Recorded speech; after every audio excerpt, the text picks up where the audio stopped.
گھر کی بڑی بیٹی ہونے کے ناطے مجھے گھر میں ایک خاص مقام حاصل تھا، صرف اس طرح کہ اماں میرے فیصلے کو کبھی کبھار فوقیت دے دیتی تھیں، لیکن والد گرامی کے سامنے ہمارا فیصلہ سورج کے سامنے چراغ کی حیثیت رکھتا تھا۔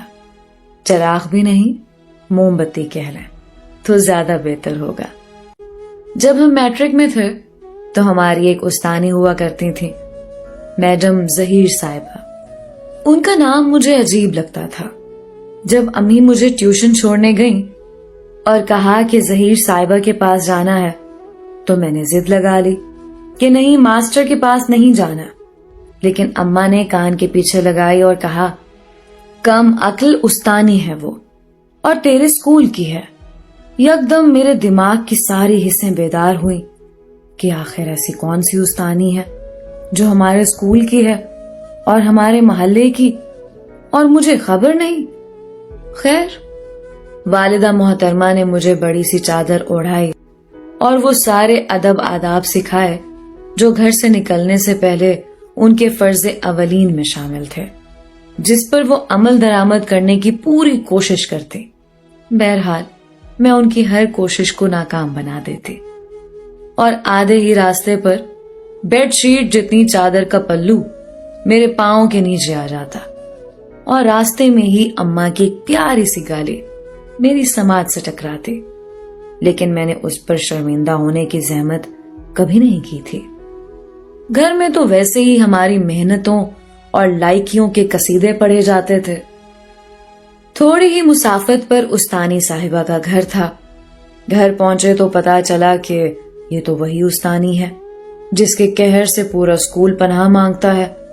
بات یہ تھی کہ استانی صاحبہ بہت موٹی تھی، اور ان کا ہاتھ کسی ہتھوڑے کی مانند جب کسی نالائق اور کن ذہن بچے کے گول مٹول گالوں پر پڑتا تو اس کی ساری حصیں بیدار ہو جاتی، اور پھر چند ہی منٹوں میں وہ رٹو طوطے کی طرح فر سبق سنا دیتا۔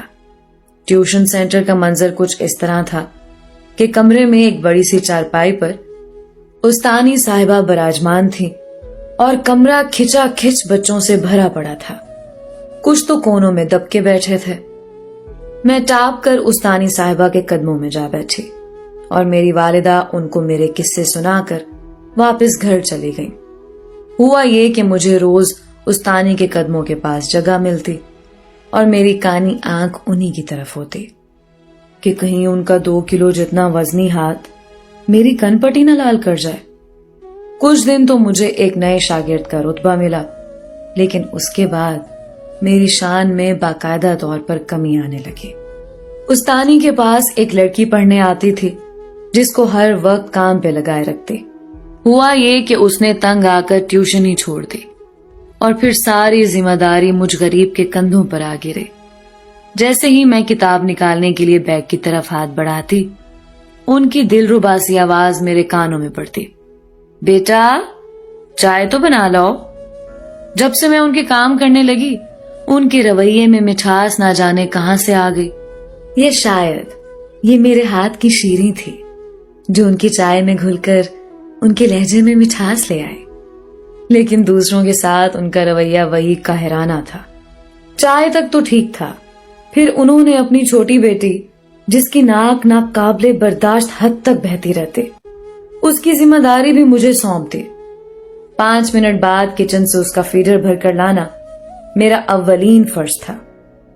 ایک دن انہوں نے مجھے کوئی تیسری بار چائے بنانے کا کہا۔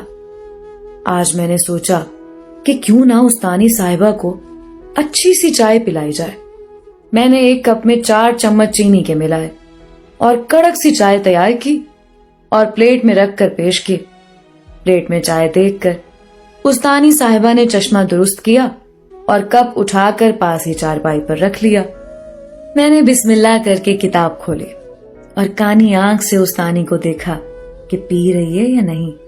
قریب 5 منٹ کے بعد انہوں نے کپ اٹھا کر منہ کے ساتھ لگایا اور پہلے گھونٹ پر ہی ان کے چہرے کا زاویہ بدل گیا۔